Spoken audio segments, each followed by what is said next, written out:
Shikues të Alert, mirëmbrëma, përshëndetje nga ekrani i televizionit Ora News.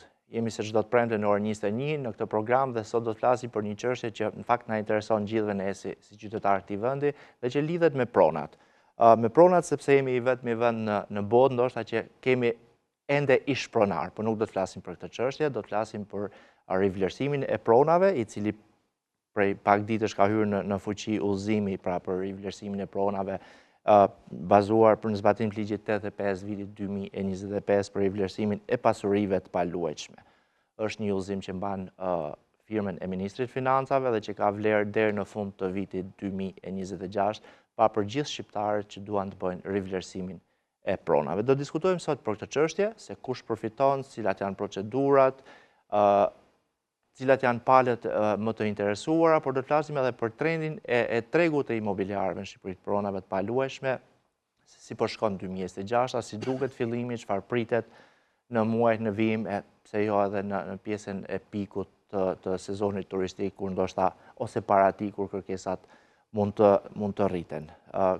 Do të flas me 3 ekspertë të fushës, fakt një ekspert të vërtet të vlerësimit pasurive dhe të tregut të pronave në Shqipëri. Është Gjeni Poçari, ekspert e pasurive të paluajtshme, kënaqësi që u kam studio. Gjithashtu. Është zoti Raimond Dervishi, është ekspert gjithashtu i pasurive të paluajtshme. Mirë se vini në Alert. Mirë se vini. Dhe zonja Anisa Musa, është konsulente imobiliare, kënaqësi që u kam studio. Gjithashtu. Ju riktheheni në këtë studio mbas pjesëmarrjes dikurshme në emisione sportive. Unë flasë për sportin dhe për pronat, po pronat janë preferuarat. Po.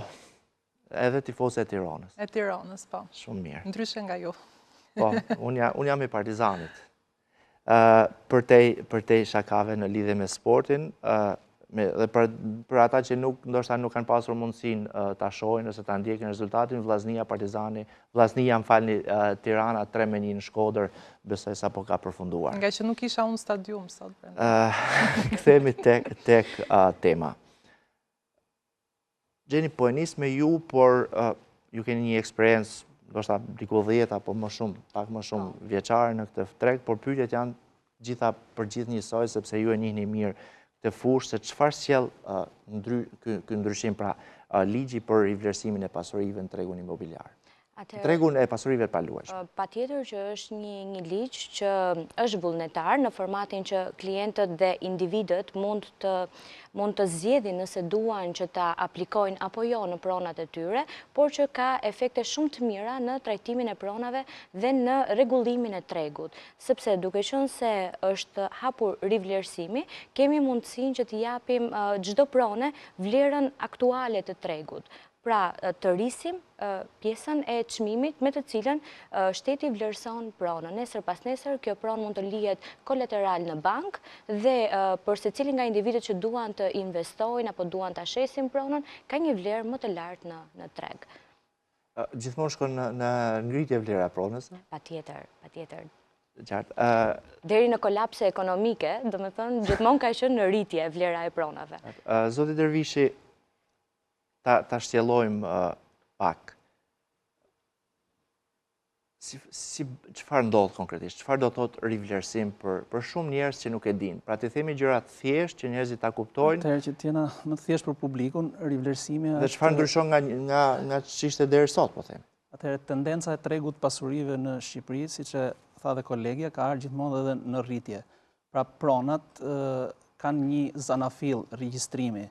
Një pronë që është e regjistruar në vitin 92 nga ligji i privatizimit, vlerën e ka me koston minimale fiskale që ka pas çmimi i atëhershëm.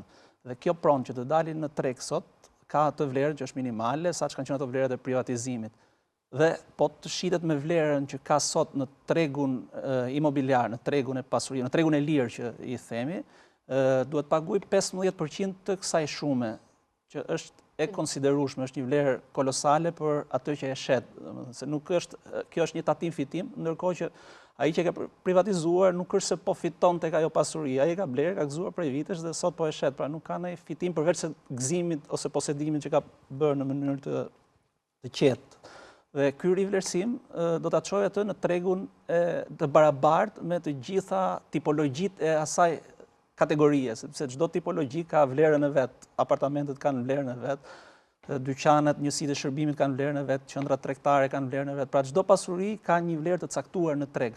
Dhe ky ligj këtë bën që i jep mundësi qytetarit, klientit, çdo qytetar që posedon një pasuri të palujshme, i jep të drejtën që të aksesohet në këtë treg. Dhe kuptohet duke përfituar, sepse është edhe një amnisti që nuk paguan 15% sa që ka ligji organik i tatimit për pasurit, po paguan 5% të kësaj vlere. Pra, më thjesht që nëse një pasuri e blerë dhe para pak kohësh ka kushtuar 100.000 euro, sot shitet 200.000 euro, po mos para këtij daljes së këtij të rivlerësimit do të pagunte diferencën e çmimit vetëm për 100.000 që është më tepër. 15% mbi vlerën pra diferencën për 100.000 sipër. Për Ose 100.000 për fitimin sipër. që ai ka krijuar nga shitja e kësaj pasurie. Konsiderohet fitim. Ndërsa me këtë ligj ai parapaguan 5% dhe në çdo moment të ardhshëm që do ta shesi këtë pronë nuk paguan, pra është parapagim i kësaj taksës.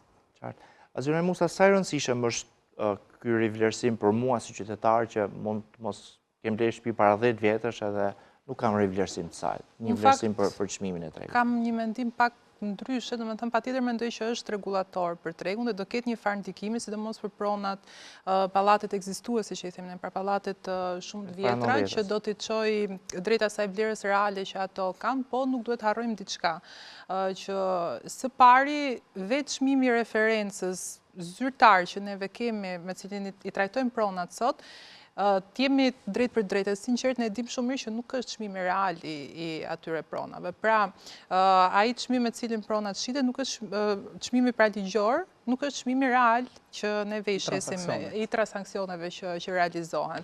Kështu që për ata që presin, nuk e di, ulje çmimesh apo një ndryshim kolosal në tregun e pasurive të palujshme nga ky ligj, unë besoj që nuk do të ketë ndonjë ndikim të madh. Me fjalë thjeshta, unë mendoj që thjesht kemi disa pronarë që do shesin këtë vit pronat, edhe nëse më përpara kanë paguajtur 15.000 euro, 20.000 euro, do paguajnë më pak. Por nuk është se do ketë një ndikim shumë të madh e pjesa e uljes së çmimeve, sepse nuk mund të presim që një diferencë aq e vogël, pra nëse pronari do negocioj pak në çmimin e pronës që do ta shes, sepse po paguan një taks më të ulët, kjo nuk ndikon në të gjithë tregun e pasurive të paluajtshme. Mund ndikoj deri diku te pronat që janë mbi 20 vite të vjetra, po te pronat e reja që janë edhe shumica e transaksioneve që ne bëjmë çdo ditë në treg, nuk besoj që do ketë ndonjë ndikim të madh. Ajo që unë mendoj që do kishte një ndikim dhe do ta ndryshonte tregun, do të ndihmonte atë që është më e rëndësishme, familjet shqiptare që ta kenë më të lehtë që të blejnë një pronë, do të ishte të punohet me çmimin e referencave, të rritet çmimi i referencës, të shkojë në vlerën që realisht tregu ka sot dhe me cilën ne shesim sot, që në këtë mënyrë ndihmoj pjesën e kreditimit. Po shkon kjo gjë. Pra, ajo është ajo që unë mendoj që do të ndikonte më tepër në treg se sa kjo. Kjo është thjesht një lehtësi, le të themi, për këtë periudhë deri në dhjetor, që nuk është periudhë shumë e gjatë, se 10 muaj janë. Për ata që shesin prona gjatë kësaj periudhe ose ato që do mendojnë ta shesin pronën një ditë. Është vullnetare, siç thatë Xheni, por me sa kam parë unë në treg ose me transaksionet që unë punoj çdo ditë, këtë po e përfitojnë vetëm ata që thjesht kanë vendosur të shesin pronën e tyre gjatë këtij viti, do paguajnë 10% më pak. Edhe kaq. Nuk është se do ketë një ndikim shumë të madh, sidomos te pjesa e çmimeve dhe asaj të shumë priturës uljes së çmimeve. Nuk do të ketë. Do ta kenë faktorë të tjerë ekonomik ato që ndikojnë në buxhetin e shtetit, sepse kjo diferenca përveç këtyre që do mlidhen këto parapagimet që do paguajnë, kjo diferenca çmimit lufton edhe atë evazionin fiskal që krijohet, sepse shumë kontrata shitje sot bëhen me çmime jo reale. Kolegët mund ta dinë më mirë, domethënë se janë të kjo fushë, bëhen aty ku nuk duan të paguajnë, negociohen nëpërmjet blerësit dhe shitësit dhe shkojnë tek çmimi i referencës që të paguajnë sa më pak lek shtetit. Gjithsesi unë shikoj si një ligj shumë produktiv për rregullimin e tregut, sepse kjo çon gjithmonë më shumë që ne të shkojmë sa më afër pra vlerës reale, çfarë po ndodh realisht në treg me çmimet që janë aktuale, pra. Kështu që kjo gjë sjell një formalizim shumë të mirë të tregut. Tani, më qartësoni cili të doj nga ju. Si bëhet pra rivlerësimi? Në kuptim kush e bën? Për të nxjerrë mua çmimin real të apartamentit, për shembull. A është qëllimi i parë? Para 10 vjetësh mund ta kem blerë 100 milion të vjetra, po e them të vjetra për shkak të njerëzit e kuptojnë më lehtë dhe ju vjen më mirë. Sot me vlerë tregu është 150. Kush më thot mua, cili është autoriteti që thot po shtëpia jote kushton apartamenti 150 Ka milion. dy metoda për rivlerësimin që janë përcaktuar në këtë udhëzim. Po i bëj pyetjet vërtet për ata që nuk kuptojnë dhe për drejtshikuesit. Ka dy metoda që ka parashikuar udhëzimi. Se çmimin e referencës e ka vendosur shteti, atë nuk e luajnë. luajnë. Një është çmimi i referencës, që atë nuk e luajnë, janë të përcaktuara me zona, ku Tirana i ka çik më të rregulluar se zonat e tjera, sepse është zona që ka edhe atë tregun më të madh të pasurive të paluajtshme, ndërsa të tjerët janë formale. Dhe metoda e dytë është me një ekspert privat të licencuar, që është i licencuar në fushën e vlerësimit të pasurive të paluajtshme, sipas tipologjisë së ndërtesës. Kemi 3 kategori vlerësuesish, kemi për toka troje dhe ndërtesa, për toka bujësore dhe për linja teknologjike dhe pajisje. Dhe e bën me këtë ekspertin e licencuar, ekspertin në bazë të çmimeve të tregut real që ka investiguar si nëpërmjet agjencive imobiliare, që janë çmimet më reale, se kërkesë oferta aty përcaktohet nga tregu real që janë agjencitë imobiliare. Aty janë çmimet e vërteta, janë me plus minus diferenca të vogla që negociohet midis palëve. Pra bën me një vlerësues që bën një raport vlerësimi të vullosur të firmosur dhe depoziton pranë agjencisë shtetërore të kadastrës nëpërmjet portalit e-Albania. Aty pastaj nëpërmjet një formulari që e kanë punojësit e brendshëm, bëjnë këtë diferencën e çmimit, marrin të çmimin që kanë nxjerrë vlerësuesi nga investigimi i tregut, të çmimin real të zonës, i zbresin atë vlerën fillestare që ka pasuria, qoftë nga blerja e mëparshme, qoftë nga privatizimi, qoftë nga çdo lloj transaksioni që ka ardhur origjina e saj pasurie, i bën atë diferencën e çmimit dhe i nxjerr vlerën 5% që duhet paguhet. Dhe kjo kur paguhet pastaj? Paguhet kur shitet, pra kur kryen para paguhet në këtë moment që ti aplikon për vlerësimin dhe kur të bësh shitjen pastaj brenda atij çmimit tregu që të ka përcaktuar vlerësuesi. Kur do që ta bësh, edhe pas 10 vjetësh. Edhe pas 10 vjetësh nuk ka diferencë për ato që bëhen me ekspert privat, ndërsa për ato që bëhen me çmimet e referencës, gjithmonë do të ketë do të tatohet për diferencën, nëse çmimet e referencës do të vijë moment që do të rriten, nuk do jenë ato që janë, po do shkojnë më afër tregut, prap diferenca do paguhet, sepse do të matet ai tatimi në momentin që ndodh transaksioni. Do t'i heqin këtë vlerën që ti ke para paguar sot me këtë çmim referencë dhe do paguash për kohën që tjetë, kur ndryshoj çmimi referencës. Afatet afati është deri me 31 dhjetor 2026. Po. Nëse dikush nuk arrin deri në këtë periudhë, çfarë ndodh? Gjeni. Deri në afatin që janë përcaktuar, vetëm më pas nëse ka shtyrje të afateve, është diçka tjetër që ngelet për të parë. Pastaj procedurat vazhdojnë dhe kanë një afat të dytë, pra deri në mars 2027 që zbardhen. Kështu që procedurat janë tjetër gjë, por për fazën e aplikimeve është e mirë përcaktuar afati që ka vendosur vetë shteti. Pra nuk ka toleranca nëse nuk Në eksperiencë do bëhet shtyrje për shkak se edhe u hap me po, edhe për këtë shkak mund të bëhet 1-2 muaj, po në eksperiencat e mëparshme kur ka qenë me 3% dhe me 1%, në të dyja herët ky afat është shtyr nga përteja saj datës caktuar. Por nuk janë të mirë përcaktuar. Kush përfiton më shumë nga kjo? Po them blerësit, shitësit, si mendoni se mund të funksionojë? Normalisht përfitojnë shitësit, sepse ato janë që do paguajnë më pak, por është në dorën e atyre nëse do zgjedhin të negociojnë, pse edhe të ndikojnë pak te ulja e çmimeve përderisa po paguajnë më pak taks. Pritet që të ketë më shumë ofertë, pra të dalin apartamente të reja për shitje, pak në sipas parashikimeve ose sipas historiku, siç ka ndodhur edhe më përpara kur zhvilluar si proces, por që normalisht ata që përfitojnë më shumë është buxheti i shtetit se do gjenerojë më shumë njerëz për të paguar pjesën. Buxheti i shtetit është ai që përfiton më shumë. Qartë. A ka efekte ekonomike në tërësinë përveç pjesës buxhetit? është regulator i tregut, pra është regulator i çmimeve të tregut.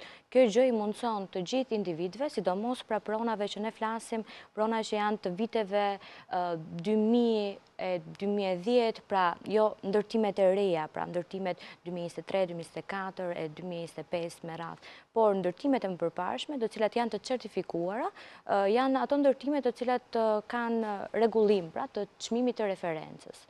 Ndoshta edhe do ngadalsoj pak atë rritjen galopante që ka ndodhur vitet e fundit të çmimeve, do ta ngadalsoj, do ta qetësoj pak, por jo që presim ulje.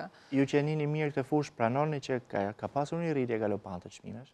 Po, ka pasur rritje për shumë arsye, sepse njëkohësisht është rritur edhe kërkesa. Unë besoj që Shqipëria po hyn në një periudhë të artë, të paktën unë besoj që do jetë periudhë e artë për real estate-in, për gjithë investimet e reja, për projektet e reja që po bëhen qoftë ndryshe nga të gjithë klientët që na takojnë, dhe Anisa e di shumë mirë, po këtë gjë që pyetjet që ne mesatarisht dëgjojmë në ditë, pra janë pikërisht këto që kjo fluska, çfarë po bëhet me këto çmimet, ku po shkojnë këto çmime, kush i ble këto prona, si i financojnë këto prona me çmimet e tyre. Shumë të drejtë, po mos Shumë të të ndajmë, e kemi të pjesë të tjera të programit, por thash ta serojmë çështjen e rivlerësimit, sepse ka shumë njerëz që kanë vërtet interes. Dhe cilat janë tipologjitë e pasurive që mund të bëjnë rivlerësim? Çdo lloj pasurie që është në treg dhe është për të shitur. Qoftë toka, qoftë komerciale, qoftë rezidenciale, pra apartamentet, çdo lloj prone që është çdo lloj tipologjie. Nuk është se ka të ndarë, jo vetëm apartamente apo banesa. Çdo tipologji prone ka aksesin për ta kryer këtë. Qartë. Metodat sigurisht i përmenden, por avantazhe a ka shumë në raportin vlerat sigurisht. Tani 7.500 euro me 2.500 euro janë vlera edhe avantajet janë sipas kategorive që janë përfituar. Pra përfitojnë më shumë, avantazh më shumë kanë këto që tha dhe kolegja, këto pasuri që janë blerë më herët, kur çmimi ka qenë më i ulët dhe sot tregu e ka diktuar që ai çmim të jetë më i lartë. Aty përbën diferencë çmimi, diferencë të madhe dhe pagesa është më e madhe. Ato janë përfituesit më tepër. Këto që janë prona bujqësore të përfituara nga ligji 7501, privatizimet, sepse ato kanë një vlerë, kanë një kosto, ato që janë përfituar kanë një kosto shumë të ulët, ato që janë përfituar nga këto trashëgimit që marr një pronë për shembull që e kemi përfituar nga efekti i një trashëgimie, ajo pronë ka koston zero, edhe po ta kesh përfituar 5 ditë para hyrjes në fuqi të këtij udhëzimi, ajo e ka koston zero, sepse nuk e paguar për atë pronë. Pra, do ta çosh patjetër në vlerën e tregut, nëse do ta fusësh për transaksion për shit blerje. Gjithmonë bëhet fjalë për ato që do t'i nënshtrojë një transaksioni. Pra gjithmonë është taksa që ulet në këtë rast, është taksa që ne paguajmë mbi fitimin që kemi krijuar nga ajo pronë, që e kemi blerë me X vlerë para X vitesh, edhe sot e shesim, ajo diferenca, pra fitimi i krijuar nga shitja e kësaj prone, më përpara tatohej me 15%, sot do tatohet me 5%. Gjithsesi, nuk kemi pse shikojmë vetëm se ne orientohemi gjithmonë te shitja, se është ajo pjesa që ne kemi proces të punës tonë, por shumica e klientëve të cilët ne punojmë kanë nevojë, pra prona është diçka që në momentin që ti ke pronën e parë, mund ta shumosh pra këtë gjë. Pronën e parë e lë kolateral, merr një kredi, përdor financimin e bankës dhe më pas ti bën investime të tjera. Në momentin që ti këtë pronë e ke me një çmim reference shumë të ulët dhe vetë banka, në momentin që ti nuk i ke bërë një rivlerësim, ti jep një vlerë më të ulët të pronës dhe financimi ashtu shkon pra i gjithë zinxhiri i gjës. Kjo është shumë e mirë dhe për pjesën e vlerës së pronës në treg aktuale, sepse mund ta përdorësh si kolateral nesër pas nesër për investime të tjera. Se banka e gjykon këtë rivlerësimin pra për kolateral? Vlerësimin e pronës patjetër. Mund ta marrë si referencë, po banka ka edhe vlerësuesit e vet. Patjetër. Nuk është ndikuar nga këto. Kjo është e mirë edhe për rastet kur kemi të bëjmë me shpronësime kryesisht, atyre që do t'i kapi një shpronësim publik aty ku janë parashikuar projekte, ato e kanë me interes, sepse shteti sot, siç e dim, kur bëhet një projekt publik, një rrugë, një hekurudh, një lulishte, një diçka, të shpronëson me çmimin e hartës së vlerës, që ato çmime janë të ulta në krahasim me tregun. Dhe për efekte të marrjes se kushtetuta ka parashikuar shpronësimin, thotë shpronësim real. Shpronësim real është ai vlerës tregut. Dhe është e mirë që çdo kush që ka një pasuri të tillë duhet ta rivlerësojë, që në momentin që shteti do të shkojë për ta rivlerësuar, t'i drejtohet gjykatës. Unë se punoj ekspert me gjykatën në këtë çështje pronësisë, dhe kam hasur shpesh kartela, kur kanë ardhur palët që e kanë sjellë dhe i kundrejtohen gjykatës, duke qenë që shteti e ka shpronsuar me çmimin minimal fiskal që ka vendosur në hartën e vlerës. Sot detyrohet gjykata t'ia japim atë çmim që ai e ka rivlerësuar, sepse thotë ti si shtet ma ke njohtur për këtë vlerë, pse ma shpronson me këtë vlerë, dhe shumë vendime gjyqësore po i japin në bazë të atyre rivlerësimeve. Pra kanë një Pra, për ta thonë thjesht, nëse ju kujtohet, besoj ju kujtohet gjithë përplasjet e banorëve të rrugës Thuman Fushkruj, që u ndërtua autostrada, cilët dhe shpronsoheshin me çmimin qesharak 5.000 lekë vjetra, po themi metrin. Ndërkohë nëse do të kishin bërë në atë kohë, nëse do ishte kjo periudhë, një rivlerësim dhe do të dilte 100 euro metri. Jo për këtë periudhë, nuk ka fuqi prapë pa vlerë. Jo, shembull, nëse do ishte tani ai ndërtim. Kam sot aktual te kjo rrugë që ju përmendni. Do ndërtohen të tjera, por po e them, po zëshëm, nëse do ndërtohej sot ajo rrugë, pra, dhe do kishin bërë një rivlerësim dje me këtë ligj, dhe do shkonte rruga 100 euro metri toka në atë zonë, do më shpërbleshin me 100 euro metri, apo me çmimin e referencës së shtetit. Gjithmonë gjykata, sepse Agjencia Shtetërore për Shpronësim i jep gjithmonë çmimin që ka referencë, që ka VKM-ja që është fuqi. Dhe për ta kuptuar të gjithë, kemi një VKM në fuqi që është akoma e 2016-ës, është në fuqi. Pra shikon çmimet akoma si tokë bujqësore, ndërkohë që ajo është zonë industriale, janë ndërtuar me qindra objekte biznesi në atë zonë, edhe vlerësohet akoma me çmimin e tokës bujqësore me 4.400 lekë të vjetra metri katror. Ndërkohë të gjitha ato palë që ju kanë kundrejtuar gjykatës për të marrë vlerën reale, të gjithë si vlerë kanë pretenduar vlerën e rivlerësimit që kanë kush e ka patur gjithmonë, sepse jo të gjithë janë treguar të kujdesshëm që të bëjnë një rivlerësim, se pjesa më e madhe kur janë më tepër të toka bujqësore, kur nuk janë pjesë e transaksioneve të shitshme dhe nuk i bëjnë ato rivlerësime. Qartë. Keni diçka për ndërhyrje? Është rasti konkret që është tani aktual i Porto Romanos, ku do të zhvillohet porti i ri tregtar i mallareve në Durrës.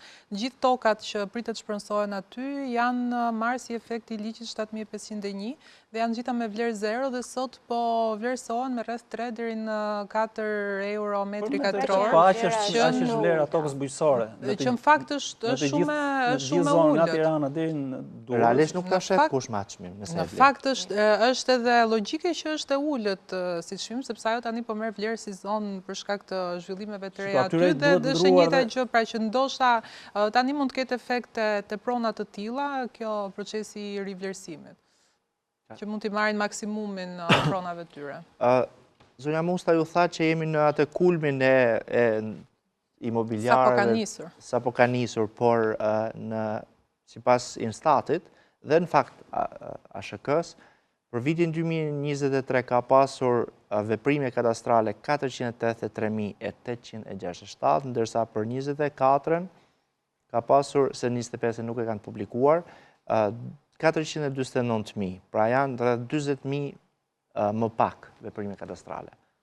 Mos ka lëvizje të tregut më të rënje? Unë ndoshta duhet kisha marrë këto shifrat e taksës që është gjeneruar. Nuk nxora shumë shifra që mos je...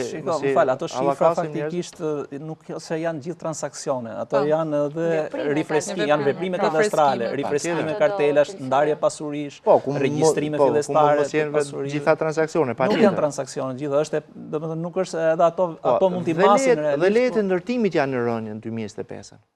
Po kjo nuk e reflekton kërkesën ose pjesën e çmimeve, pjesa e lejeve të ndërtimit, sepse mund të merret leje ndërtimi për një kull që mund të ketë në total 500 apartamente dhe janë goxha, është ofertë goxha e madhe. Ndërsa për atë unë duhet isha përgatitur të kisha marrë sa ka arkëtuar buxheti i shtetit vitin e kaluar nga transaksionet e pasurive të paluajshme, që ka qenë një shifër e konsiderueshme, unë nuk e mbaj mend fiks tani, por unë edhe nëse e shikoj, më thënë që mos flasim me këto fjalët e mëdha, nëse shikojnë në jetën e përditshme, ne jemi të gjithë në këtë industri, në këtë treg, dhe sot një agent imobiliar, se shtrohet gjithmonë kjo pyetje që kush i blen, a shisni, ku shkojnë gjithë këto apartamente, janë bosh. Një agent mesatar, le të themi që ka mesatarisht 3 ose 4 vite në treg, bën 3 deri në 4 transaksione në muaj. Agjenti më i ri bën të paktën 1 transaksion në muaj, po sot agjenti imobiliar janë mbi 400 të licencuar në Shqipëri, që janë shifra shumë të mira dhe unë punoj çdo ditë, punojmë çdo ditë me klientë dhe e dim që realisht po hym tek ajo periudha. Qoftë duke parë lejet ndërtimit dhe projektet e reja që priten të nisen në kryeqytet edhe sigurisht zonën e Bregdetit, se këto janë ato dy më të nxehtat edhe më të kërkuarat. Projekte shumë të mira po nisin, kërkesa nga të huajt ka çdo ditë. Kështu që realisht besoj që tregu do rregullohet, nuk do ketë një rritje shumë galopante ndoshta në 3-4 vite të ardhshme. Pra parashikohet një stabilitet në këtë për pak vite, ama ne po hym në një periudhë shumë të mirë, jo vetëm për pjesën e çmimeve, po dhe projekteve dhe pjesës së arkitekturës, që të gjithë projekteve të tjera që po zhvillohen, urbanizimit, është periudhë shumë e mirë. Do lini diçka edhe për pjesët tjera, se më duhet të shkoj në publicitet, por para reklamave një mesazh promocional për Sedaton Plus, sepse është një suplement bimor i krijuar për të ndihmuar në qetësimin e sistemit nervor, reduktimin e stresit dhe përmirësimin e cilësisë së gjumit. Ai përmban ekstrakte natyrale të valeriana, melisa, kamomili dhe pasiflora, të njohura për efektin e tyre relaksues. Sedaton Plus ndihmon në uljen e ankthit, nervozizmit dhe tensionit mendor, duke kontribuar në një ndjesi qetësie dhe ekuilibri emocional. Përdoret shpesh në periudha lodhje, stresit lart ose pagjumësie pa shkaktuar varësi. Pra nëse ndjeni shqetësime të tilla, konsumoni një tablet Sedaton Plus. Një hapësirë e shkurtër publicitare e kthehemi për pjesën e dytë. Mos u largoni nga Ora News.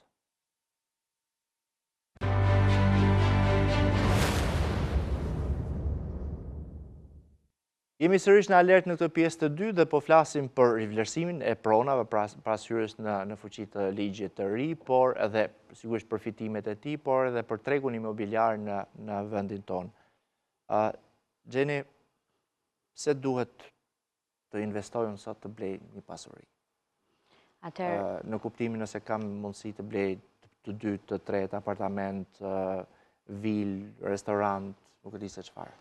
Okej, vil, restorant. Edhe nëse nuk dua, domethënë ti shfrytëzoj, kam të tjera punë, por për t'i pasur si pasuri.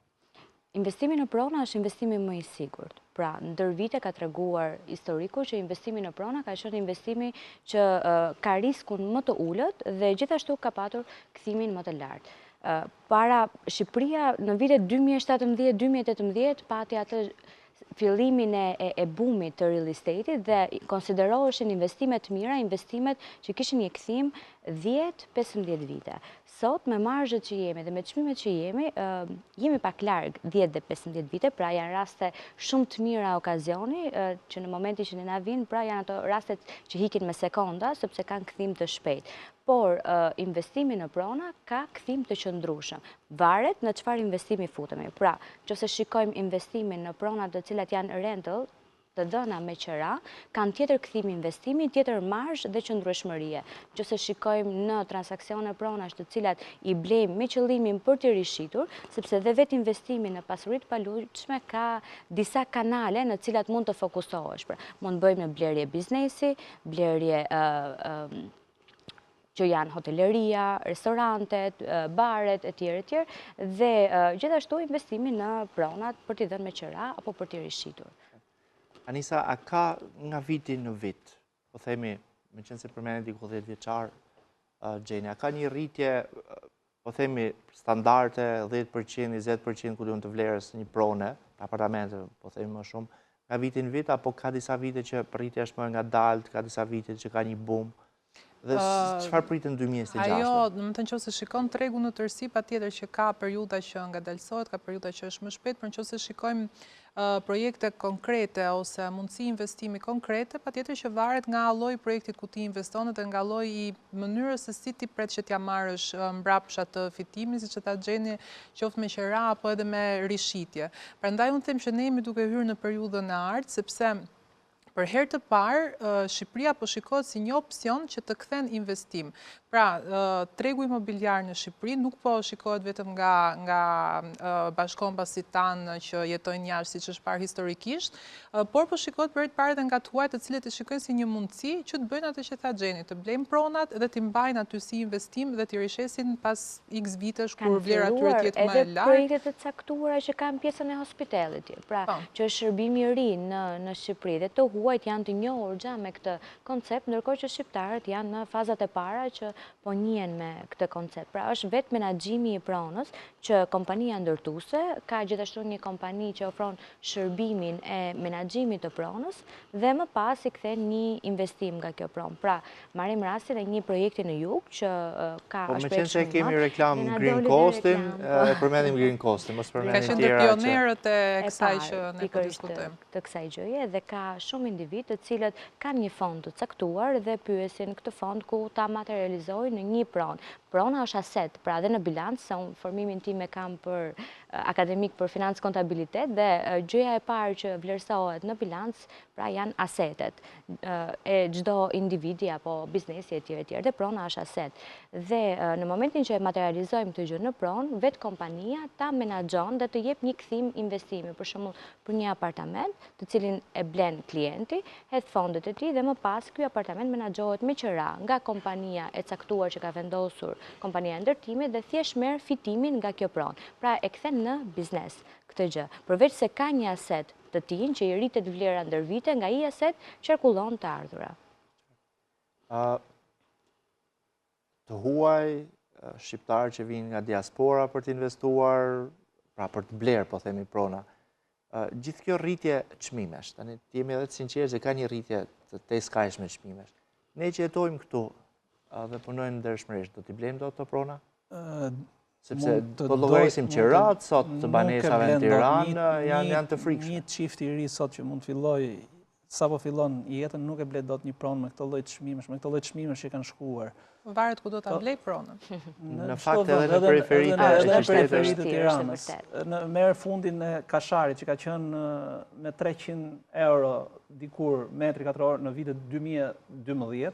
Mirë, ne nuk do flasim me vitet e kaluara. Jo, nuk do të flasim.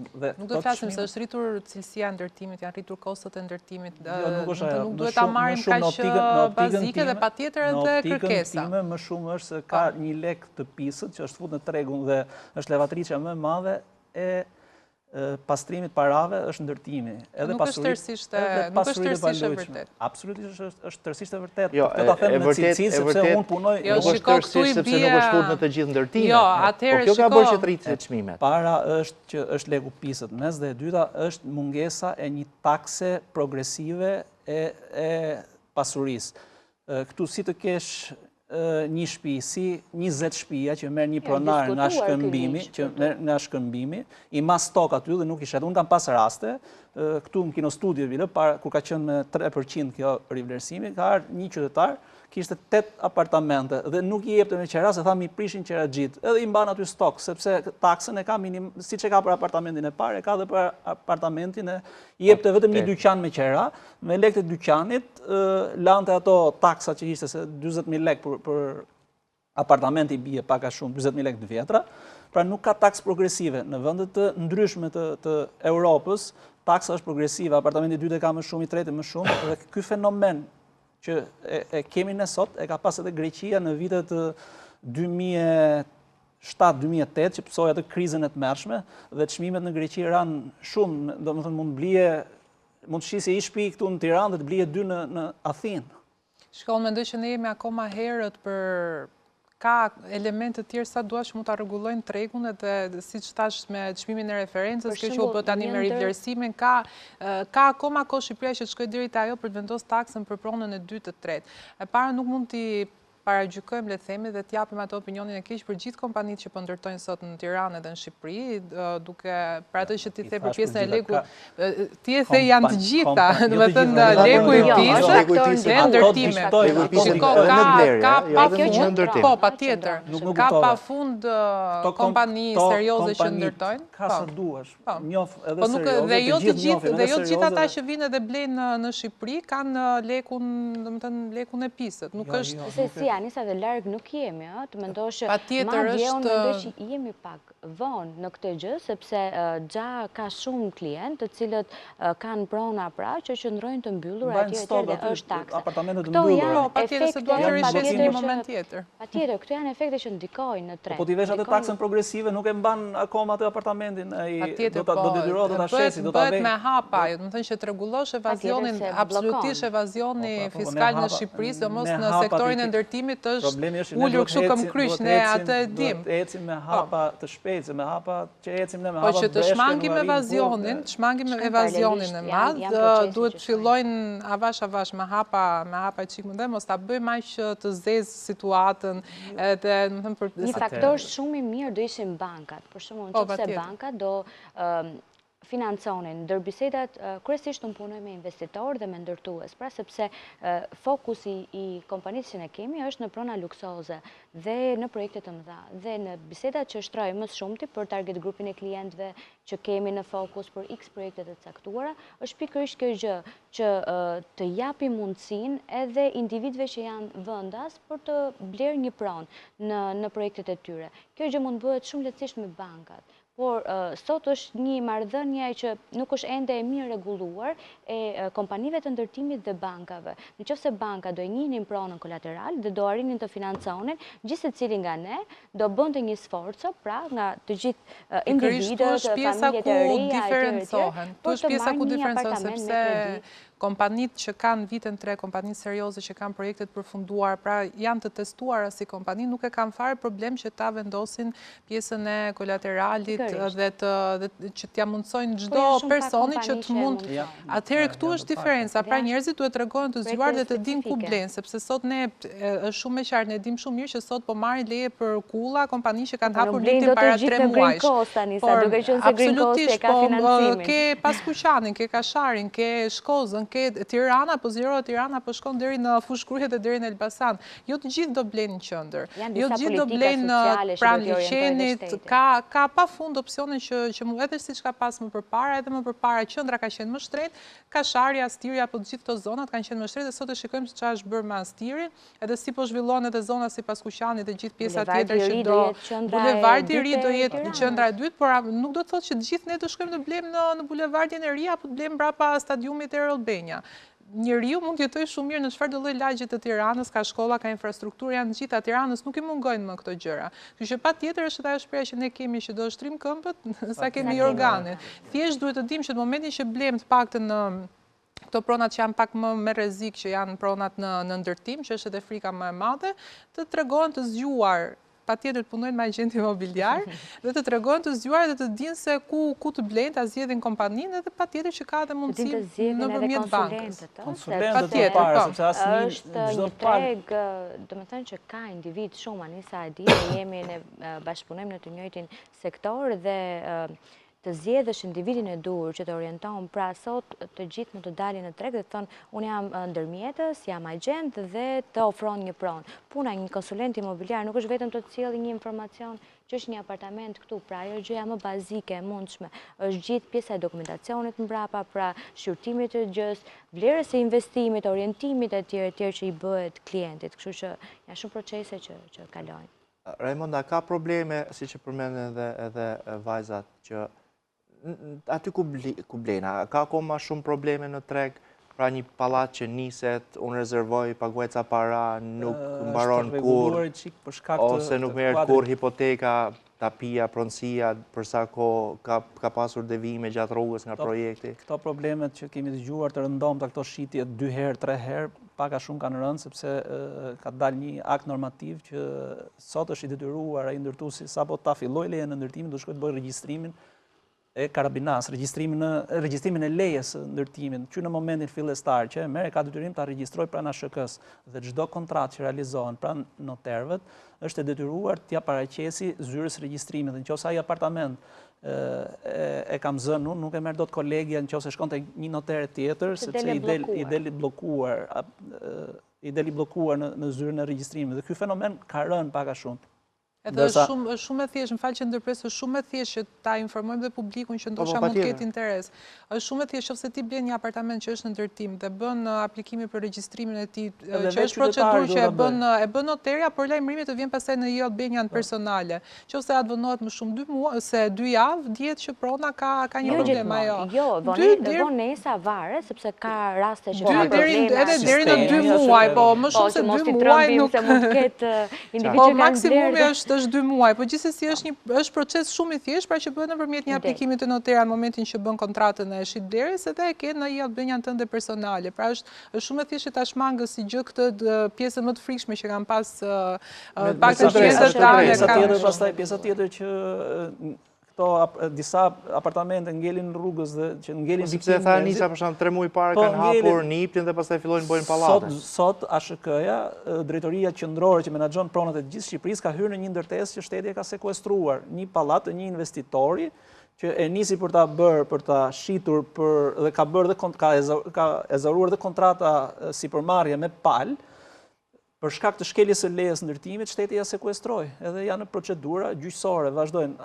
Ndërkohë që zyra kadastrës është instaluar pranë atij objekti. Ku është ASHK? Pra çfarë bëhet me këto? Ku është ky objekt? Art tek liceu, Instituti Higjienës përballë. Instituti Higjienës. Problematikat janë nga më të ndryshme, problematika janë dhe në momentin që pallati është përfunduar, ka filluar banimi, kanë kaluar me vite dhe nuk janë kualiduar, pra si pallate që të certifikohen. Pra, problematikat janë nga më të ndryshme dhe ndiqen pastaj me procese gjyqësore. Ka shumë, po këto kohë të fundit edhe këto nuk i lejojnë pa marrë certifikat përdorimin, nuk i lejon njëri të futen, edhe vetë investitori, sepse nuk ja lëshon bashkia certifikatën e përdorimit. Ajo që përpara ajo mund zgjidhet me kontratat e ujit dritave. Jo kontratat ato që nuk le pa certifikatën e përdorimit. Pra, ky fenomen sapo vjen edhe po ikën. Po ndodh vetëm kjo që shkelin lejet e ndërtimit, sepse aty ai që porositsi nuk e menaxhon dot subjektin që po bën tepër lejes apo nuk po bën tepër lejes. Aty është në dorë të subjektit. Dhe vetëm ato subjekte po përfundojnë proceseve gjyqësore, prokurorive, ato janë një problematikë e tillë. Besojeni hasur edhe ju me situata parë se të orientojnë pastaj ku janë shitjet, ku duhen, ku kanë kërkesa më shumë njerëzit. A ka situata, po si po shkojnë ose si zgjidhen. Ka pallate, po themi, godina banimi, ku njerëzit kanë hyrë në to, kanë paguar parat, nuk janë dhënë certifikatat e pronësisë, kompania është zhdukur, ka shpallur falimentin, nuk është përfunduar ashensori, nuk është përfunduar garazhe siç duhet për të futur makinat, edhe pse njerëzit e kanë ble. Me këtë çfarë do ndodhi, se çfarë pritet ndodhi? Edhe unë di raste të tilla, jo njerëz që ka akte ligjore dhe në ligjor që ka të dalë që i zbaton Agjencia Shtetërore e Kadastrës për të gjitha ato pallate që janë braktisur, procedurën e legalizimit mund ta vazhdojë çdo qytetar në mënyrë individuale. Dhe nuk e pengoj njëri tjetrin, se edhe ndryshimet ligjore janë bërë të tilla që leja jepet për godinën dhe secili merr certifikatën e vet të asaj, por thjesht duhet ndjekin procedurat e po investimin, ashensorët, garazhet, gjëra që nuk kanë përfunduar, sepse ka është marrëdhënie e banorëve pastaj. Me njëri tjetrin, për vetë investim. Vetëm për çështjen e dokumentacionit. Jo, unë e pyeta edhe për këtë në fakt. Jo, kjo është pjesë pastaj që do ta paguajnë banorët, e kanë rregulluar diku dhe me njësitë e qeverisës vendore që kanë paguar i pjesë bashkia edhe për këto që i quajnë kështu rifinitura, rregullime fasadash e tjerë që kanë mbetur. Domethënë nuk di ka një përqindje, është një drejtori që është për këto bashkëpronësitë e këtyre. Këto janë zakonisht kanë ngelën ato të përbashkëta, se aty ku banorët kanë hyrë, i kanë rregulluar edhe vetë këto apartamentet nga brenda, aty ku janë braktisur, se ka pas momente që subjekti kanë braktisur në fazë karabinaje, edhe ato kanë hyrë vetë, i kanë vënë dritaret vetë, i kanë vënë edhe kanë ngel vetëm ato sipërfaqet e përbashkëta të pa rregulluar, se sipërfaqe e përbashkët nuk shkon njëri të hedhë lekun e vet brenda. Aty pastaj ka pas me shkon në një treg të ri si Shqipëria, janë deri diku edhe normale që ka dhe raste të tilla, se jemi relativisht treg i ri. Por që ekziston mundësia, domethënë ka ligje, ka gjëra që janë rregullatore që e zgjidhin të paktën nga ana ligjore dhe dokumentacionit këtë. Po që normalisht të paktën nga eksperjenca personale është diçka që unë kam parë në ulje. Nuk është dhe diçka, tregu duhet të orientohet gjatë gjithë kohës dhe klientët duhet të orientohen që t'i lexojnë kontratat dhe t'i lexojnë mirë kontratat. pra. E ka lexuar, po e shpall falimentimin fund ajo, ose s'duket. Dhe me individ që i këshillojnë, pra, për hartimin e, personalisht merrem dhe me trajtimin e tokave, dhe toka qepin me përqindje, etj.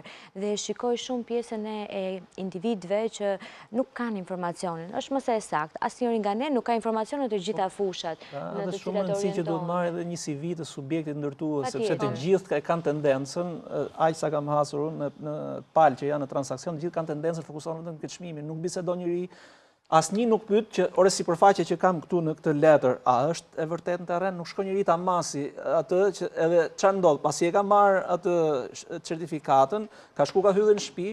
Kur shkon që i boni preventiva i që i ly shpinë, i thotë shiko se ke kaq metra, pse unë kam blej për kaq ti për aq, edhe kthehen prapë në procese gjyqësore se jo, unë kam blej kaq, ti më ke blej kaq. Pse se nuk marrin asnjë ekspert, nuk marrin asnjë jurist që ti konsultoj, që ti japin ti çojnë në drejtimin e duhur. Edhe s'lexojnë shqiptar. Nuk lexojnë, pastaj kur firmosin nuk lexojnë njëri, marrin me vrap, e kam parë shpesh herë në zyra notariale, sa ja drejton atë dokumentin që kanë për nënshkruar, e marrin direkt ke firma, po lexoje herë, s'është për ty ajo, është bërë që të kesh. Kur marrin kredi edhe nuk e lexojnë. Edhe kur marrin kredi firmosin. Kur marrim kredi, pastaj fusim mik, kapim mik drejtorin, t'i japim i kafe që të marrim kredi. Që të marrim kredi, kushtet pastaj nuk ka problem. Po, për te gjithë këtyre, pastaj edhe puna e agjensive imobiliare, apo ekspertve, si që jenë ju të tre, nuk duhet parë si një job, por si një tarifë e shtuar mbi një transakcion shitblerje pronash, po besoj... Më paguan sot atë tarifën. Pikrisht, besoj është minimaliste në krahasim me çfarë mund të pikrisht, është një sa të orientim shkosh në kalvarit gjyqësor, të rish gjykatave për vite të tërë me këtë kolaps që ka dhe gjykatat, për ta zgjidhur një çështje pronësie, pa 10 vjet sot nuk e zgjidh. Që jenë në 90-a që s'janë zgjidhur akoma. Është minimalja 10 vjet sot me këtë sistem kolapsi. Dhe përzgjedhja individëve të cilët të përfaqësojnë në këtë gjë, pra duhet të kalojnë në disa filtra. Pastaj ju, okay, domethënë kur vjen tek juaj do përzgjedhin 1, 2, 3. Nuk parandodh gjithmonë. Fillimisht vetë konsulentët imobiliar që punojnë në treg sot duhet ta kuptojnë që puna e tyre nuk është thjesht reklamimi i pronave, por në shumë raste po merren me investimin e jetës të një familje, se shtëpinë në shumicën e njerëzve një herë blejnë. Edhe është investimi i jetës, janë kursimet e jetës dhe duhet ta dinë mirë se çfarë përgjegjësie kanë. Mos flasim pastaj edhe në rastet që po të blejnë dhe po shesin objekte në ndërtim, që duhet të interesohen për kompaninë që po reklamojnë, duhet dinë gjithë hallkat e procesit dhe duhet ta dinë përgjegjësinë që kanë. Dhe pastaj patjetër edhe klientët duhet dinë të zgjedhin, duhet dinë të pyesin, se ka një tendencë në Shqipëri që përgjithsisht mundohen dhe të na shmangin, domethënë na përdorin thjesht si karrem për gjetë pronën, edhe mundohen edhe të na shmangin, po është puna e një agjenti imobiliar, në fakt është shumë e rëndësishme. Është konsulent. Është konsulent, po se ne i themin atë zhargonin e përditshëm agent imobiliar, por ne realisht jemi konsulent dhe realisht duhet jemi shumë të informuar mbi ligjet, mbi të gjitha procedurat, edhe klientët, blerësit, po edhe shitësit duhet ta kuptojnë realisht se sa i rëndësishëm është një konsulent profesionist edhe ekspert i pasurive të paluajtshme. Dhe që ta dinin, kur shikoni njoftime për shitje apo qira online, gjithë dhonat nuk janë dhonat për objektin që është aty nuk janë as qarta, sepse sigurisht agenti imobiliar, pra ju duhet lidhni me agenti imobiliar dhe numrat zakonisht janë të tyre, ata që kanë bërë njoftim, nuk është numri i shitësit apo i qiradhonësit të objektit dhe që ju tentoni ta gjeni, por nuk e gjeni lehtë dhe në fakt me të drejtë, sepse kur ka një ndërmjetës me eksperiencë është edhe më mirë. Ne jemi kudo sot, në ditë që po flasim jemi kudo. A jeni shumë? Sa agjenci imobiliare mund të ketë sot Shqipëria? Praktikisht nga një studim që kam pas bërë në treg më parë, praktikisht janë 3 kompani që janë kompani që kanë numrin më të lartë të agjentëve në treg, dhe pastaj janë rreth 500 agjenci të cilat operojnë në sektor të lirë. Pra përveç këtyre kompanive të mëdha që kanë mini zyrat të tyre. Kështu që numri i konsulentëve në treg është një numër shumë i lartë relativisht. Krahasimisht me cilësinë, jo, nuk do thoja me sa ka nevojë tregu, por me cilësinë e individëve dhe të shërbimit është një numër shumë i lartë. sepse që të ofrosh një punë të tillë realisht, serioze, profesionale dhe të mirë orientuar, pra për investimin e jetës së shumë individëve, kërkon një formim shumë të mirë. Pra, unë kam mbi 10 vite në këtë industri, kam trajnuar një pjesë shumë të madhe të një prej kompanive më të mëdha në Shqipëri dhe prap kam ende shumë hapësira për të përmirësuar, për të marrë informacion, ligjet ndryshojnë gjatë gjithë kohës, tregu lëviz gjatë gjithë kohës dhe jo më individ që dalin sot në treg dhe orientojnë klientët se si të investojnë, blejnë apo të rishesin. Edhe flasim për ligjin e rivlerësimit pa ditur fare çfarë përmban. Në fakt, kur she, vërtet, edhe në rrugë, edhe me sytë lirë, pasere mund shosh, me gjithë respektin e paj, plus që unë nuk jam në gjendje për të gjykuar, se nuk e një fushën tuaj, por she, në çdo rrugë, çdo rrugis shef nga zyrë imobiliare, nga emra që mbin, dalin, se nuk po flasim për rrjetet mëdha apo grupe që kanë një eksperiencë. Okej, eksperienca fitohet, por nuk e di a mund t'ju besosh. Nuk e di a mund t'ju besosh. Po shkon dhe kjo gjë drejt formalizimit, pra u hap shoqata për këtë gjë, që sido që tjetë është një hap drejt një formalizimit të industrisë, po është në reja, dhe gjithashtu u bë pjesa e këtij profesioni me licencë, që nuk mund ta merrte kushdo, pra pa kaluar disa hallka. Jeni licencuar? Po, patjetër. Ndër të parët. Jo, mirë, po plus. Unë dhe kolegi në 100 parë në Republikë, në 100 ekspertat e parë. Në 2200 kërkesa, na përzjodhen si... Në fakt, mua nuk më... Bitë kriteru përzjodhet? Mua nuk më është dashur në fakt që të bëj shkollën, sepse ka një shkollë që bëhet për këtë gjë, sepse kisha gja 9 vite pra figuroja në treg me këtë profesion. Sot ka edhe kurse, pra është ai kursi standard i licencimit, po ka edhe kurse 6 mujore, 1 vjeçare për ekspert pasurive të paluajtshme që mësojnë të gjithë hallkat e profesionit. Si mund ta, se tani po i bëj pyetjet për publikun, si mund ta kuptoj një qytetar nga Tirana, nga Durrësi, nga Kamza apo nga Elbasani që unë kam licencë dhe ti nuk ke. Përveç se në zyrë. Ja kërkoj direkt agentit imobiliar numrin e licencës. Por nëse nuk e takon në zyrë.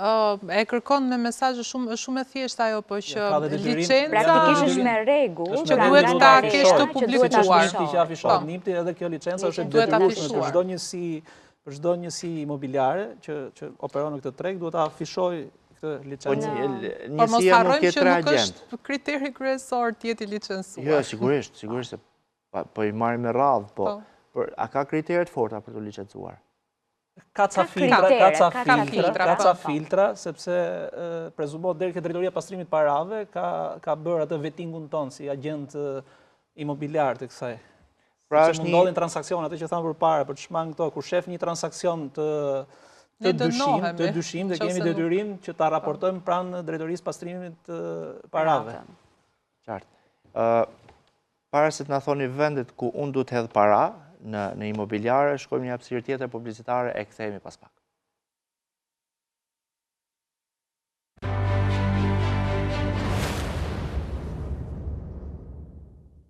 Jemi sërish në alert në këtë pjesë të tretë dhe po flasim për tregun e pasurive të paluajtshme. Anisa, përveç shqiptarëve apo shqiptarëve që vinë nga jashtë, cilët janë të huaj që po investojnë tashmë në Shqipëri për natë paluajtshme?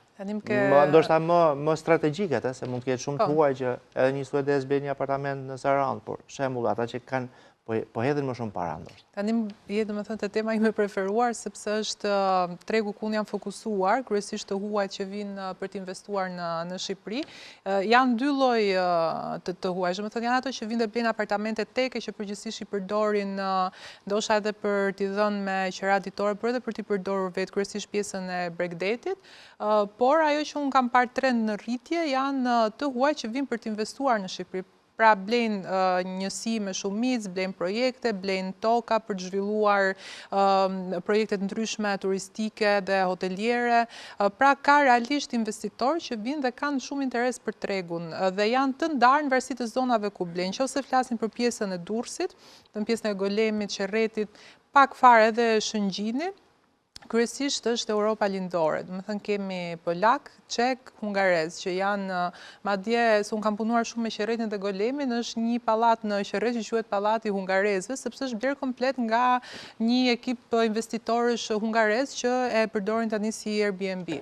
Pastaj nëse flasim për pjesën tjetër të Europës, janë gjermanët, italianët dhe holandezët që kryesisht paktën me atë që unë punoj çdo ditë preferojnë shumë Vlorën, është ndoshta edhe pjesa e investimeve të reja që po bëhen në Vlorë që kanë kuriozitet, por Vlora është shumë e preferuar, flasim pra për pjesën e Lungomares edhe qytetit brenda, edhe patjetër edhe palasa.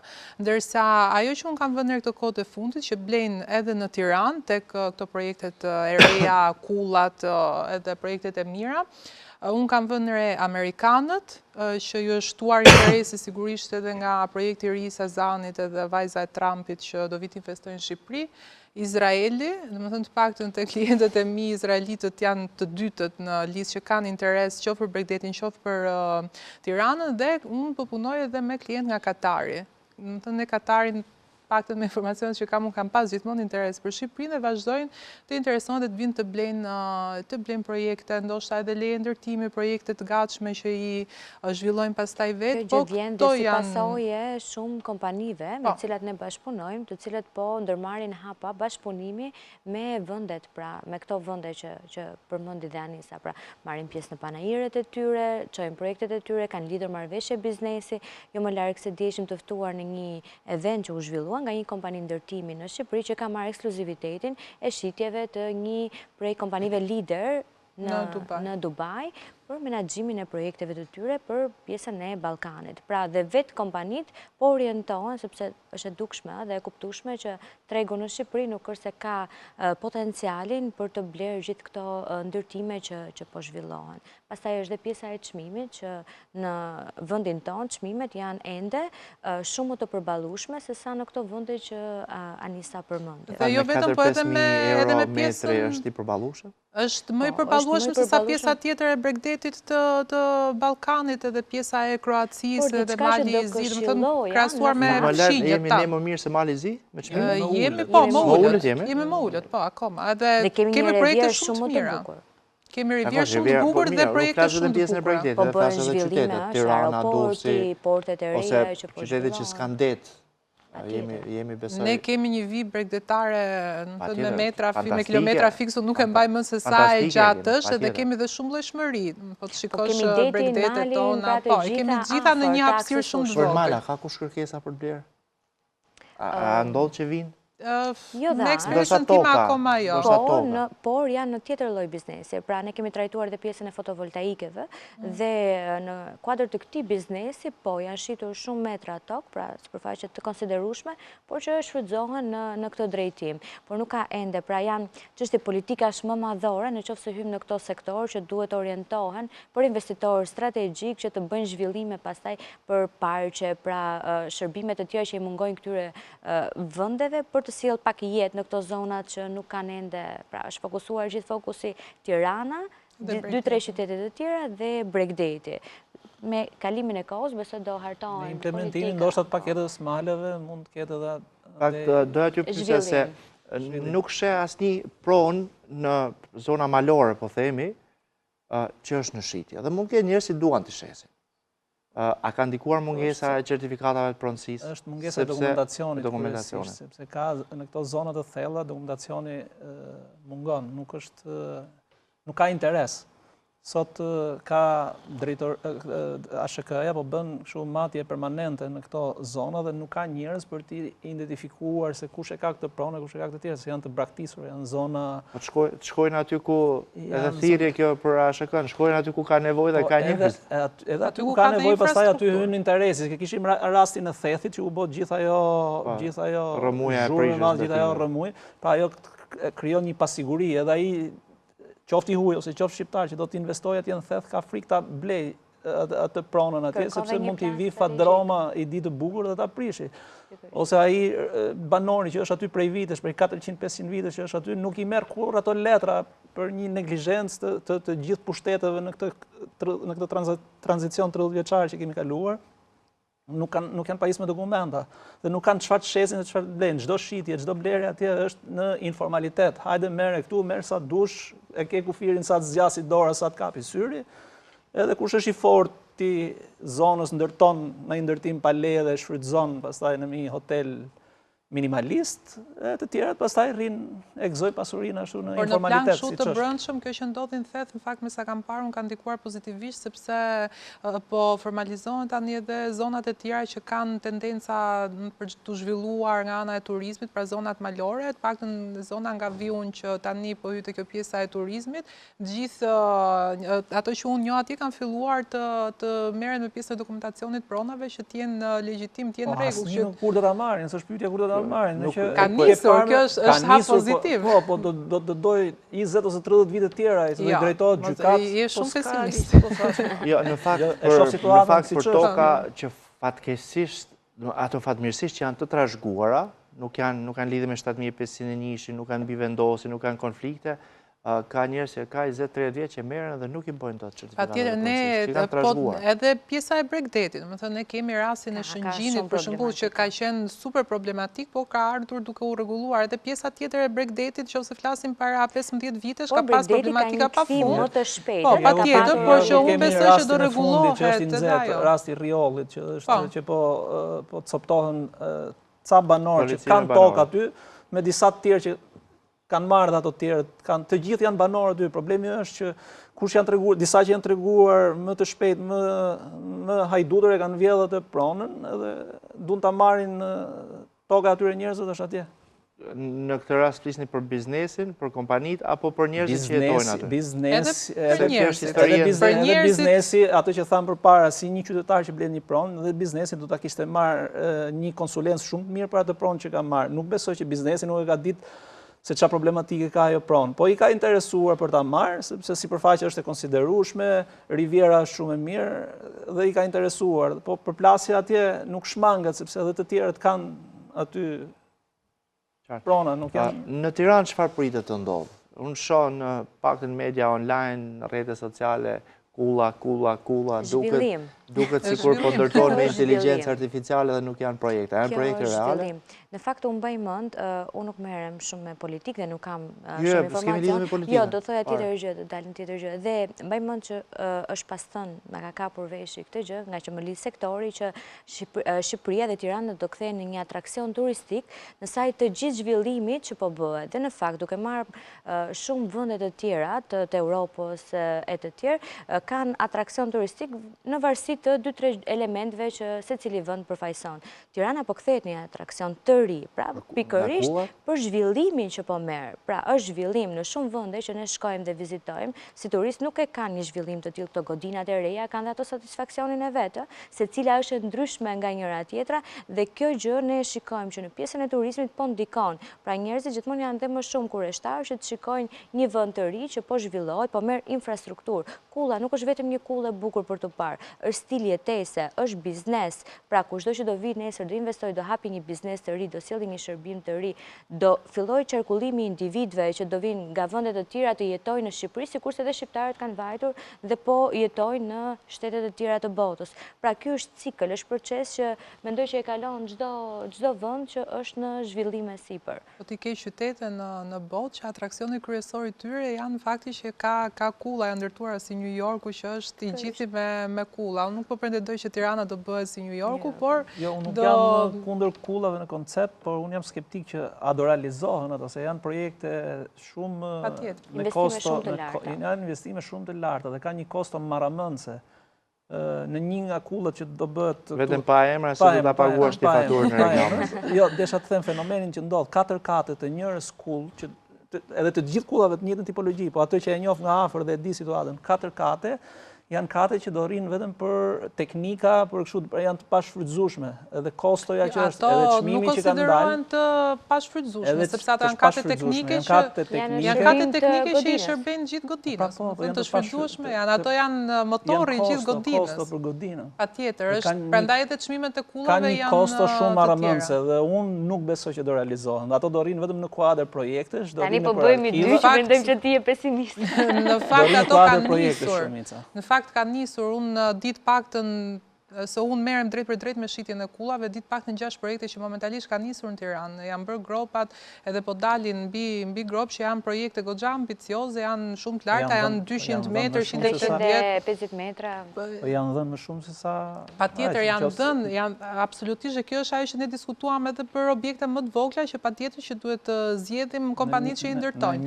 Por që nuk do ndërtohen, nuk është e vërtetë, sepse janë projekte që për realizohen. Janë diku këtë 50-60 kulla të dhënë leje deri tani, dhe 6 kanë filluar, 10% e tyre kanë filluar. Sepse kanë procedurat e vetëm. Kanë një procedurë më të, pra, gropa që hapet, se tani po hym në aspekte teknike. Po, që nga pjesa e dokumentacionit edhe lejeve dhe gjitha është tjetër procedurë. Taksës është shumë e lartë, pra, çdo gjë tjetër, pra, nuk fillon njësoj sikur se fillon një edhe ato kullat pastaj kanë edhe ato të elementin e vet, se nuk janë kaq të mira sa që bëjnë vajzat, kanë edhe ato të hilen e vet brenda, se shumë prej atyre kullave për shmang nga të taksën që duhet i paguajnë shtetit shqiptar, i marrin si apart hotele. Jo, kjo nuk është e vërtet. Edhe do jenë shumë problematike. Ja, kjo që po them unë do regjistrohet. Jo, nuk është e vërtet se këtu po hytet diçka që unë merrem çdo ditë, nuk janë apart hotele. Jo, kjo është keq kuptim. Nuk janë apart hotele. Domethënë lejat e ndërtimit që janë marrë për atë janë për atë drejtim që ka kulla. Thjesht fakti që brenda ka hotele është gjë tjetër. Po kalojnë si apart hotele. Duhet më paraqesësh në diçka konkrete, në fakt konkret që unë të them që po ke drejt.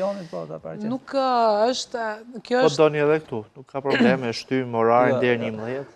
Jo, po nuk është e vërtet ajo që po thuhet. Domethënë këto janë kjo do ngelet e regjistruar këtu, do ta shohim pas pak kohë. Atëherë, në shumë nga projektet që po nisin, në kullat pak në këto që kanë nisur deri tani, patjetër brenda përbërjes së tyre ka edhe raste që ka hotele. Janë 7 ose 8, po patjetër janë 7 ose 8 kate nga 50 kate që është hotel, po nuk mund të marrësh me 7 kate hotel, të marrësh leje si apart hotel për të shmang taksën. Këto janë pastaj kështu komente TikTok, Instagram, nuk janë të bazuara në fakte reale. Edhe kullat që janë realizuar sot. Sot 3 kulla kanë Tiranë të përfunduara.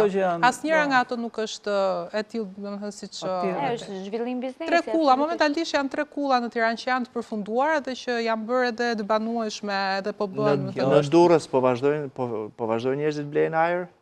Edhe në Durrës po bëhet një kullsa për informacion. Gjithë vazhdojnë blejnë ajër.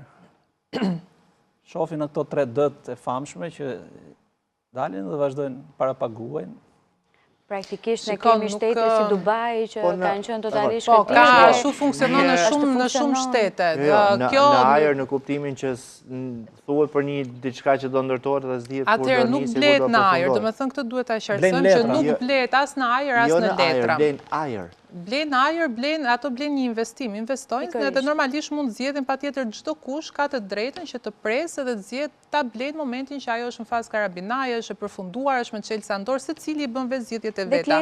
Por nuk është blerje në ajër pse ti bën një investim të cilin se pastaj bitym në detaje paguan me këste, nuk është se paguan gjithë lekët njëkohësisht.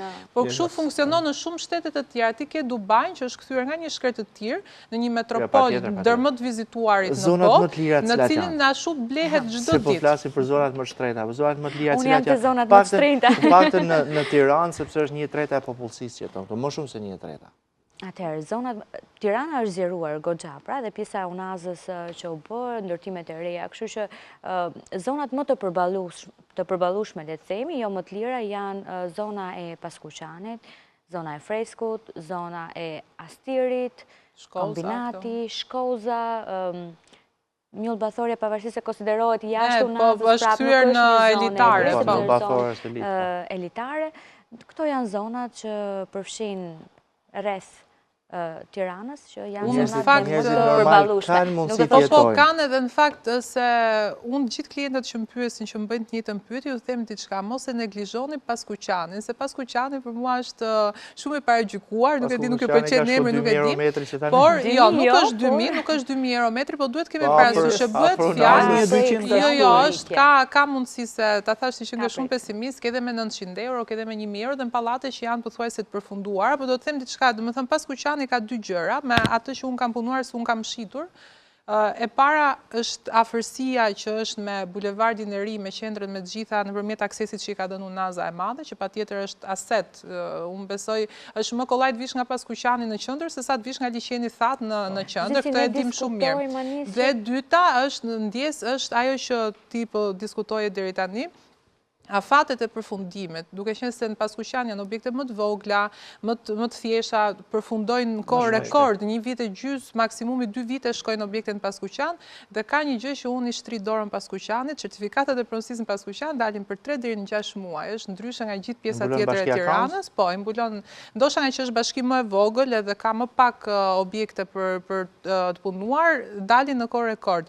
Dhe nuk duhet të harrojmë asnjëherë se sa afër është me atë që siç e tha Xheni, do jetë qendra e re e Tiranës, bulevardi i ri. Kur e mendon afër, është një urë bulevard për pak minuta. Duhet të përqasim edhe me konceptin që në çdo vend të botës, pra marrim Italinë, Milano etj, kanë zonat e tyre, pra nëse patjetër nuk mund pra secila do ketë. Jemi gjithmonë e kundërta botës, sepse në këto vendet europiane më shtrejt është në këto zonat periferike dhe më lirë është. Jo, edhe ne kemi zona periferike, ke gjithë. Po ne kemi vetëm këtë tegu zonën periferike që gjithë t'jemi aty nga do. Do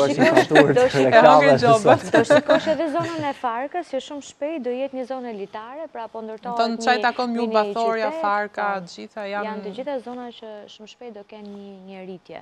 Janë 2 lloj periferish, është periferia elitare, që është kryesisht me projekte vilash, me rezidenca, edhe domethënë objektet janë 3 deri në 4 kate, pra janë pak më elitare, ke edhe projekte 3D kanë dalë edhe kulla. Shiko, nuk janë projekte 3D, nuk, domethënë është shumë nuk e besoj që atëherë gjitha ato që sot janë ndërtuar, dikur kanë qenë 3D dhe dikur janë blerë edhe në ajër, si që më përpara i kanë blerë pa 3D fare. I kanë blerë pa 3D fare.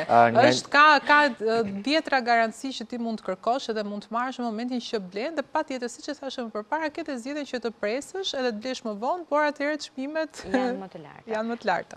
Nga afërsisht 1 minutë kohë secili, disa këshilla për blerës dhe për investitor. Pra, ku janë zonat, e mbojmë radhë.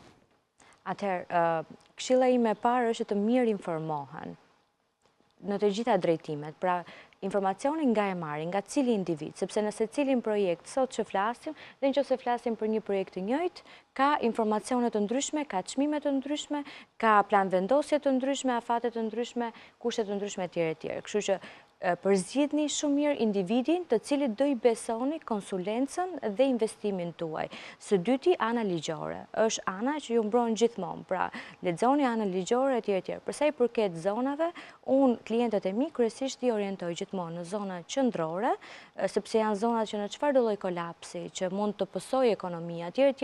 Preken më pak dhe zonat e breakdatit, gjithashtu dhe tokat. Tokat janë pastaj investimi më i sigurt që sido që të vi. Kjo ishte për investitorët.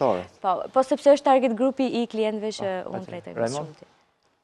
Edhe unë vetëm tek pjesa e konsulës, mos të rendin pas një çmimi që mund të gënjehen, sepse zakonisht aty ku çmimet janë që bëjnë diferencë me çmimin e tregut, se çdo qytetar është i mirë informuar se sa shkon çmimi, mund ta dinë edhe më mirë se agjendet ngaherë se sa është çmimi në një zonë apo në një zonë tjetër, mos rendin pas çmimeve që të gënjehet që një çmim është i ulët, gjithmonë aty ku ka një çmim më të ulët se sa tregu gjithmonë ka një problematik ajo pronë. Mund të ketë edhe hall njeriu do me shit lirë. Janë rastet rralla ato që ka të tjerë që i kapin ato okazione, që janë vetë kompanitë imobiliare, që i blenë këto raste që janë okazione me të vërteta. Ose kanë një klient potencial që i thotë kur ka okazione, hajde ma sill edhe ta marr. Po në shumicën e rasteve ku ka çmime nën çmimin real, gjithmonë ka një problematikë dhe ke ble hallin, nuk ke ble Prandaj do të punojnë me një person të besuar që kur dela i rasti i mirë, me agent imobiliar, me ekspert, me jurist, me gjitha. Unë patjetër që jam dakord me çfarë u tha tani me këshillat për besueshmërinë, për përzgjedhjen edhe të konsulentëve që do punojnë, po normalisht edhe të kompanitë që do blejnë në rastin që blejnë në ndërtim. Për ata që blejnë apartamente teke, pra që kanë apartamentin ku do banojnë vetë dhe nuk duan të blejnë qendrën, çmime mbi 2.000 euro, mbi 3.000 euro, Patjetër që t'jenë të hapur për çfarëdo lloj mundësie dhe për pjesën e periferisë, të interesohen për facilitetet, për shkollat, infrastrukturën se çfarë ka rreth e rrotullt zonës, që të bëjmë blerje të zgjuara, duke konsultuar edhe me njerëzit e duhur, ndërsa për ata që blejnë për investim, nuk duhet të trëmbën, duhet ta përqafojnë zhvillimin. Tirana po bëhet shumë e bukur, gjithë projektet e reja që po nisin Tiranë do ta bëjnë Tiranën akoma më të bukur, ashtu siç edhe ka nisur tjetër. Ne kemi parë ndryshimin e vendeve ku është ndërtuar se si kanë qenë më përpara dhe si janë sot e sa e bukur po bëhet Tirana. Mos kenë frikë, zgjedhin kompanitë e duhura, zgjedhin konsulentët e duhur dhe të investojnë. Gjeni e tha shumë bukur më përpara, aseti më i mirë ku ti mund të investosh është pasuria e paluajtshme. Nisa, faleminderit që ishte në aler. Faleminderit juve. Faleminderit. Faleminderit. Ky është fundi i programit për ditën e sotme. Bashkë do të shihemi të premten e ardhshme në orën 21. Mos harroni Aler të ritransmetohet nesër pra çtunën në 13:30. Deri atëherë mirupafshim.